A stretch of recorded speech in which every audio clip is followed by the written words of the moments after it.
नमस्कार, माझे नाव विभावरी संदीप कदम. मी आता 5वीची विद्यार्थिनी. माझ्या शाळेचे नाव विद्या मंदिर आपटी. मी तुमच्या समोर एक कथा सादर करणार आहे. त्या कथेचे नाव आहे स्वामिनिष्ठ शिवा. ताकद ती सगळ्यांच्याच मनगटात होती, ताकद ती सगळ्यांच्याच मनगटात होती. पण स्वराज्य घडवण्याची इच्छा फक्त शिवाजी महाराजांच्याच होती. पण स्वराज्य घडवण्याची इच्छा फक्त शिवाजी महाराजांच्याच होती. असं म्हणतात, इतिहास घडवणारी माणसं इतिहास विसरू शकत नाहीत, पण इतिहास विसरणारी माणसं इतिहास घडवू शकत नाहीत. बाहेर मुसळधार पाऊस पडत होता. राजे स्वतःच्याच मनाशी काहीतरी बोलत होते. जगदंब जगदंब. आत्ताच्या स्थितीला धडा शिकवायलाच हवा. एवढ्याच शिवा आत आला. राज बोलावून धाडलं जी, असं म्हणत शिवा आत गेला. राजांचाच वेश बदलून आणि राजांसारखाच मिशला पिळत आला. राज कसा दिसतो जी? राजे बघत राहिले. होय शिवा, आरशात आमचाच रूप पाहिल्यासारखा भास होतो. शिवा, मग राजाचा सिद्धी बी मला ओळखायचं नाही. आणि स्तब्ध झाले राजे. होय शिवा, तुला कसं कळलं? आम्ही तुला आमचं रूप सिद्धीच्या भेटीला पाठवणार आहे ते. आमचं रूप सिद्धीच्या भेटीला पाठवणार आहे ते. जय शिवराज जय महाराज. नमस्कार, माझे नाव गार्गी प्रमोद गिरी गोसावी. इयत्ता 6वी. शाळेचे नाव विद्या मंदिर आपटी. कथेचे नाव ताराराणी. लोक म्हणतात औरंगजेब चालून आलाय. दिल्लीचा बादशाह 1.5 लाखाची फौज घेऊन स्वराज्यावर चालून आलाय. लोक विचारतात आता कसं होणार? राजा नाही, छत्रपती नाही, आता स्वराज्याचं काय होणार? अरे त्यांना सांगा, सूर्य अस्ताला गेला म्हणजे प्रकाश संपला असे होत नाही. चंद्र अजून जिवंत आहे आणि जोपर्यंत या नसानसात मोहिते आणि भोसलेंचे रक्त खेळतंय तोपर्यंत या स्वराज्याला कुणाचं बापही घेऊ शकणार नाही. मोहिते घराण्याची लेक मी, हंबीरराव मोहितेंची कन्या. मुलींना अंगाई गाऊन झोपवलं जात असे, पण मला तलवारीच्या ठणकणात झोपायची सवय होती. खेळायला लहानपणी बाहुली मागितली नाही. बापाकडे घोड्याला रपेटे देण्याचा हट्ट धरला. राजाराम महाराजांशी लग्न झालं आणि मी या घराण्याची सून झाले. पण ते माझे पती नव्हते, ते माझा श्वास होते. 1700 साल उघडला आणि सिंहगड पोरका झाला. माझा राजा गेला, माझा आधार गेला, माझं कुंकू पुसलं गेलं. पण ऐका, मी बांगड्या फोडल्या नाही. मी माझा पदराचा पेच घट्ट केला आणि कपाळाला रक्ताचा टिळा लावून सांगितले, मी विधवा झाले असेल, पण ही सह्याद्रीची माती अजून विधवा झालेली नाही. तो औरंगजेब हसत होता. त्याला वाटले एक बाई काय करणार? अरे तिला बाई समजू नकोस, ती वादळ आहे. मी माझ्या 4 वर्षाच्या मुलाला गादीवर बसवलं आणि घोड्यावर स्वार झाले. 1 वर्ष, 2 वर्ष, 7 वर्ष. 7 वर्ष मी त्या म्हाताऱ्या औरंगजेबाच्या 4 मुंड्या चित केल्या. माझे नाव राजनंदिनी जीवन पवार आहे. मी इयत्ता 5वीत शिकते. माझ्या शाळेचे नाव विद्या मंदिर आपटी. माझ्या आत्याचे नाव आहे अफजल खानाचा वध. ज्या मातीत जन्मले तिचा रंग सावळा, ज्या मातीत जन्मले तिचा रंग सावळा. सह्याद्री असुवा हिमालय, छाती ठोकून सांगतो मी छत्रपती शिवाजी महाराजांचा मावळा. छाती ठोकून सांगतो मी छत्रपती शिवाजी महाराजांचा मावळा. शिवरायांच्या वाढत्या हालचाली ऐकून आदिलशाही दरबार काळजीत पडला. दरबारात सारे सरदार गोळा झाले. एक शमशेर बहादर सुद्धा हजर होते. आदिलशाही दरबार बघणारी बडी साहिबीन तिथे जातीने हजर होती. दरबारापुढे महत्वाचा प्रश्न होता. शिवाजीचा बिमोड कोण करणार? जो तो आपल्या जागी चुप्प. दरबारात शांतता पसरली. बडी साहेबीने दरबाराला खडा सवाल केला. सांगा, शिवाजीचा बंदोबस्त कोण करणार? जो तो एकमेकांकडे बघू लागला. तेवढ्यात एक धिप्पाड देहाचा सरदार मुजरा करत पुढे आला. त्याचे नाव होते अफजल खान. तो म्हणाला, कोण? कुठला शिवाजी? तो दरबारात बेड्या बांधून तरी उभासणार, नाहीतर त्याचे मुंडके तरी दरबारात सादर असेल, असे म्हणून तो थाटामाटाने विजापुरातून बाहेर पडला. स्वराज्यावर मोठे संकट आले होते, तरीही शिवराय डगमगले नाही. ते म्हणाले, खान कपटी, त्याची फौज मोठी, त्याच्यासाठी युक्ती चालवावी लागणार, असे म्हणत त्याने शिवरायांना निरोप पाठवला. शिवाजी, तुम्ही आमच्या मुलासारखे, आम्हाला आमचे किल्ले परत द्या. आम्ही तुम्हाला आदिलशाही दरबारातून सरदारकी देतो. मग शिवरायांनीही निरोप पाठवला. खान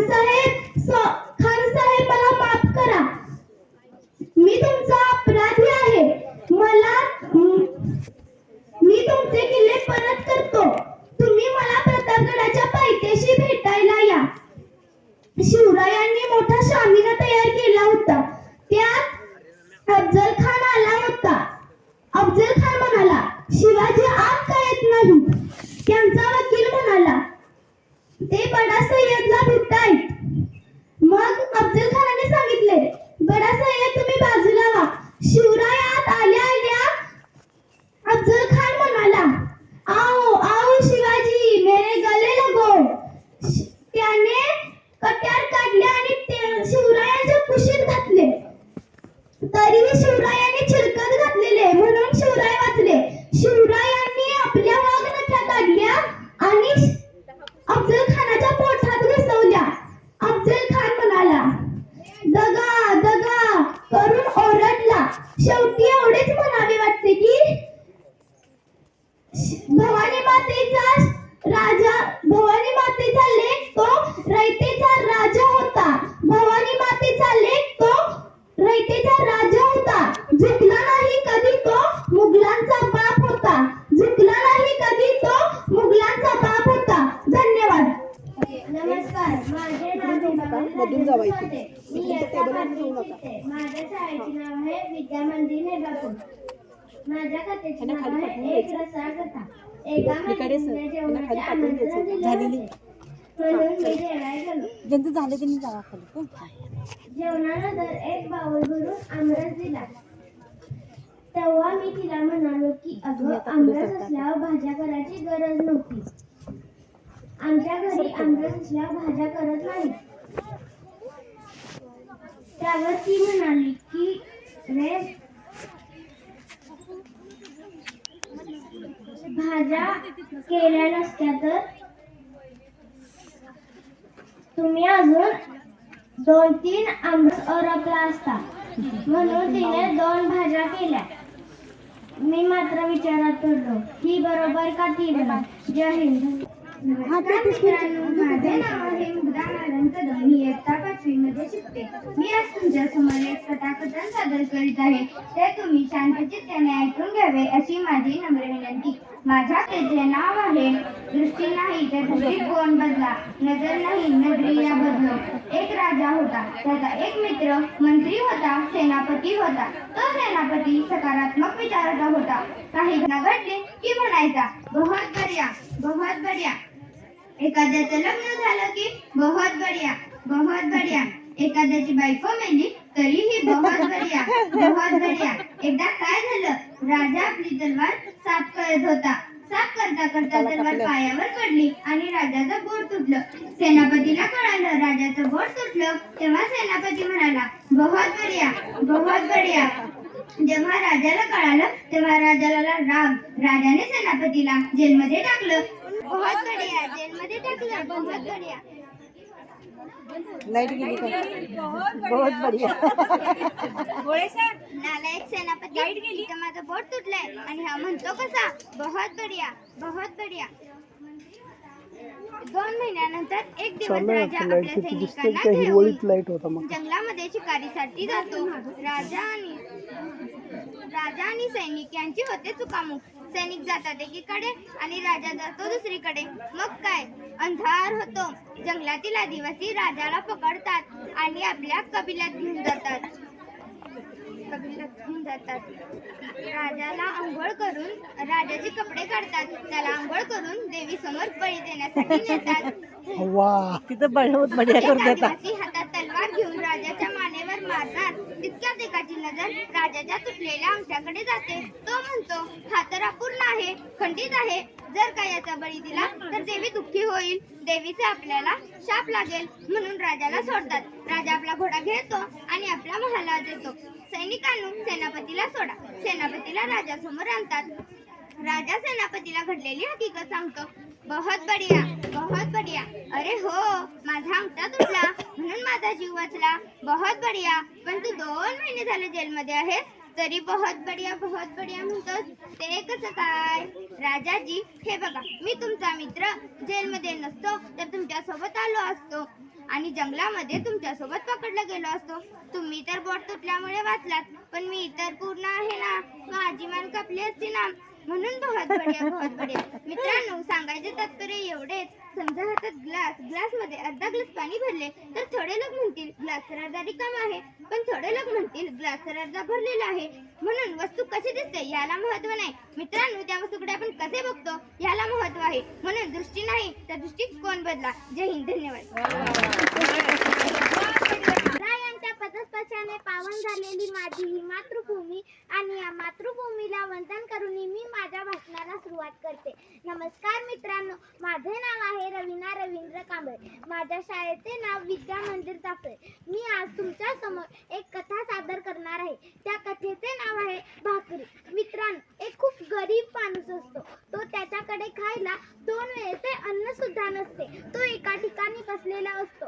तेव्हा त्याला त्याच्या समोरून एक तपश्चर्या केलेले साधू महाराज जाताना दिसतात आणि तो त्या साधू महाराजांकडे जातो आणि म्हणतो, अरे काय करतोयस तू? तेव्हा तो गरीब माणूस म्हणतो, अरे हो साधू महाराज, तुम्ही तर किती महान साधू दिसत आहात. तुम्ही माझं नशीब बघून सांगा की माझ्या नशिबात लिहिलं काय आहे. कारण मला 2 वेळेचे अन्न सुद्धा मिळत नाही. माझ्या आयुष्यात नुसतं दुःख आणि दुःखच आहे. तेव्हा ते साधू महाराज म्हणतात, ठीक आहे. आणि काही वेळ डोळे बंद करून साधना करतात. काही वेळानंतर ते डोळे उघडतात आणि त्या गरीब माणसाला सांगतात, इथून पुढे तुझ्या आयुष्यात फक्त 20 भाकरी लिहिली आहे. त्याच्या व्यतिरिक्त तुझ्या आयुष्यात काहीच नाही. तेव्हा तो गरीब माणूस साधू महाराजांना म्हणतो, महाराज तुम्ही तर खूप ज्ञानी आहात, विज्ञानी आहात. भविष्य बघता तर असं काहीतरी करा की त्या 20 भाकरी मला आता मिळाव्यात.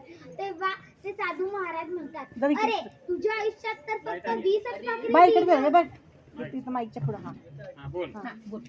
तुझ्या आयुष्यात तर फक्त 20च भाकरी लिहिल्या होत्या. आज तू त्या मिळवून करशील तरी काय? तेव्हा तो गरीब माणूस म्हणतो, महाराज अहो त्या 20 भाकरी मला आता मिळाल्या तर खूप बरं होईल. तेव्हा ते साधू महाराज म्हणतात, ठीक आहे. आणि आपल्या काही शिष्यांच्या मदतीने त्याला त्या 20 भाकरी आणून देतात. तेव्हा तो गरीब माणूस खूप खुश होतो, कारण त्यानं आजपर्यंत इतकं जेवण कधीच बघितलं नव्हतं. तो पहिले अर्धी भाकर खातो, नंतर तो 1 खातो, नंतर तो 2 भाकरी खातो. तेवढ्यात त्याचं पोट भरून जातं. तेव्हा त्याला त्याचाच सारखा एक गरीब माणूस तिथून जाताना दिसतो. तेव्हा तो त्या गरीब माणसाला म्हणतो, घे आज माझ्याकडे 18 भाकरी आहेत, त्याच्यातील 2 तू घे. तेव्हा तो दुसरा गरीब माणूस आपल्यासारख्या काही गरीब माणसांकडे जातो आणि म्हणतो, आज त्या गरीब माणसाकडे खूप भाकरी आहे. तेव्हा सगळी गरीब माणसं त्या गरीब माणसाकडे जातात. काही वर्षांनी तेच साधू महाराज त्या रस्त्याने जात असतात. तेव्हा त्यांना आठवतं की काही वर्षांपूर्वी आपण एका जणाला त्याचं भविष्य सांगितलं होतं, तर बघूया आज त्याचं काय झालं. ते त्या जागेवर जातात. ते पाहून ते खूप हैराण होऊन जातात. ते बघतात तरी काय, तो माणूस खूप धनवान झालेला असतो. तिथे एक मोठा मंडप बांधलेला असतो. मंडपात खूप सारी लोक जेवण करत असतात आणि जेवणात तरी काय, जेवणात तरी स्वादिष्ट पक्वान असतं. तेव्हा ते साधू महाराज हे बघून त्या माणसाकडे जातात आणि त्या माणसाला म्हणतात, अरे तुझ्या आयुष्यात तर फक्त 20च भाकरी लिहिल्या होत्या, आज तू इतका धनवान कसा झालास? तेव्हा ते गरीब माणूस म्हणतो, महाराज तुम्ही ज्या मला 20 भाकरी दिल्या होत्या त्यातील मी 2च खाऊ शकलो. उरलेल्या 18 भाकरी मी माझ्यासारख्या गरिबांना वाटल्या. माझं हे कार्य बघून लोक माझ्याकडे जेवण आणत गेले. परत मी त्यातलं थोडं खायचो आणि थोडं वाटायचो. एके दिवशी माझ्याकडे इतकं जेवण झालं की मी खाऊन सुद्धा 100 लोकांना वाटू शकत होतो. म्हणूनच मित्रांनो, आपण लोकांना जेवढं वाटसाल त्याच्या दुप्पट पटीने आपल्याला मिळतं. हाच निसर्गाचा नियम आहे. काही लोक असं समजतात की आपण ज्याला मदत केली त्यानेच आपल्याला मदत करायला पाहिजे, पण असं नाही. त्याचं फळ आपल्याला निसर्गाकडून सुद्धा मिळतं. मित्रांनो, आपण आपलं आयुष्य छानसं जगूया, सकारात्मक राहूया, देण्याचे व घेण्याचे कर्म सतत करत राहूया. धन्यवाद. नमस्कार, माझे नाव अक्षरा प्रांत कांबळे. मी न्यू हायस्कूल नेबापूर येथे 8वी मध्ये शिकते. माझ्या कथेचे नाव आहे महत्व आईचे. एकदा एका व्यक्तीने स्वामी विवेकानंदांना प्रश्न विचारला, स्वामीजी संसारामध्ये जेवढी आईची महती गायली जाते तेवढे महत्त्व पित्याला का दिले जात नाही? माते इतकाच पिता सुद्धा महत्त्वाचा असून सुद्धा पित्याला का महत्त्व दिले जात नाही? यावर स्वामी काहीही बोलले नाही व त्या व्यक्तीपासून थोडे दूर गेले आणि एक मोठा दगड उचलून त्या व्यक्तीच्या हाती देत ते म्हणाले, बंधू, हा दगड तू उद्या सकाळपासून तुझ्या पोटाला बांध व तुझी नित्यानेमांची सर्व कामे करत जा. तुझ्या प्रश्नाचे उत्तर तुला मिळून जाईल. दुसऱ्या दिवशी सकाळी तो माणूस ओरडतच स्वामी विवेकानंदांकडे आला. स्वामीजी, माझी कंबर पोट अगदी दुखून मी हैराण झालो आहोत. स्वामी मंद स्मित करत म्हणाले, अरे, जिने 9 महिने तुला पोटात घेऊन वाढवले, तुझे कधीही तिला ओझे झाले नाही, तिने कधीही तुझा कंटाळा केला नाही.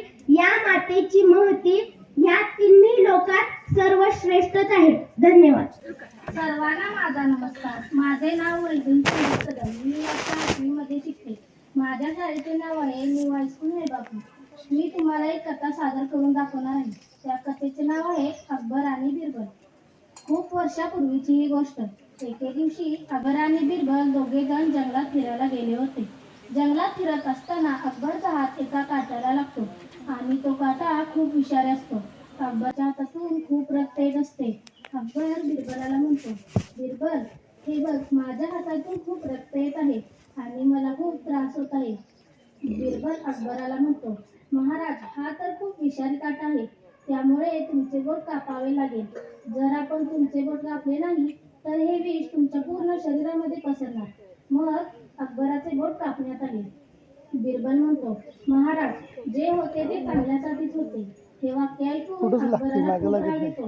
अकबर बिरबलाला म्हणतो, तिथे माझे बोट कापले आहे आणि तू म्हणतोस की जे होते ते चांगल्यासाठी होते. अकबर आपल्या सैनिकांना सांगतो, त्याला इथून आपल्या राजवाड्यात घेऊन जा आणि फाशीची शिक्षा द्या. सैनिक बिरबलाला घेऊन जातात. बिरबलाला माहित असते की जे होते ते चांगल्यासाठीच होते. पुढे अकबर एकटाच शिकार करण्यासाठी जात असतो.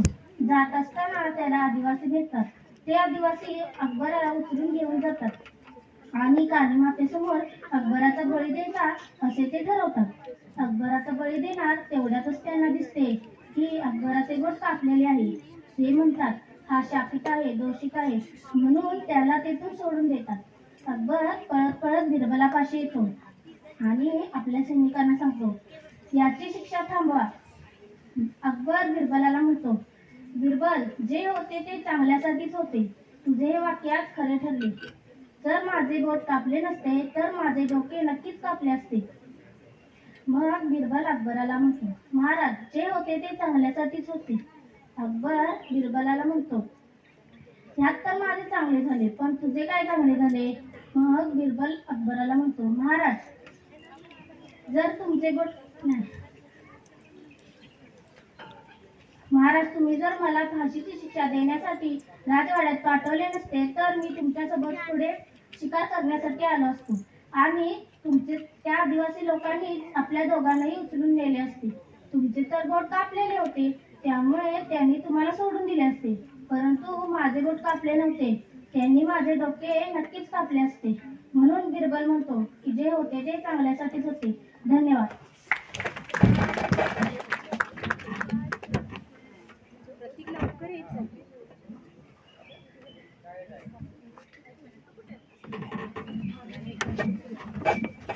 नमस्कार, माझे नाव जान्हवी विश्वनाथ निकम. मी इयत्ता 8वीची विद्यार्थिनी. मी न्यू हायस्कूल नेबापूर या शाळेमध्ये शिकते. माझ्या कथेचे नाव बडाईकोर माणूस. एक माणूस फार वर्षे प्रवास करून आपल्या घरी आला व आपण प्रदेशात असताना काय मौजा पाहिल्या हे आपल्या शेजार पाजारांना तिखट मीठ लावून सांगू लागला व अगदी शेवटी त्याने एक थाप ठोकून दिली की मी अलकावतीत होतो तेव्हा तेथील लोक 15-15 हात उंच उड्या मारतात, पण त्यांनी माझ्याशी पैज लावली असता माझ्या इतकी उंच उडी कोणालाही मारता आली नाही. ऐकणाऱ्या कोणालाही ही गोष्ट खरी वाटली नाही. त्यांची खात्री करण्यासाठी तो नाना प्रकारच्या शब्दा घेऊ लागला. त्या लोकातील एक माणूस म्हणाला, अहो, अशा शब्दा कशाला घेता? हाताच्या कंकणाला असा कशाला? तुम्ही यावेळी अलकावतीत आहात असे समजा व तिथे जशी उडी मारलात तशीच उडी इथेही मारा, म्हणजे झालं. हे ऐकताच त्या बडाईखोर माणसाचे तोंड अगदी ताबडतोब बंद झाले. धन्यवाद.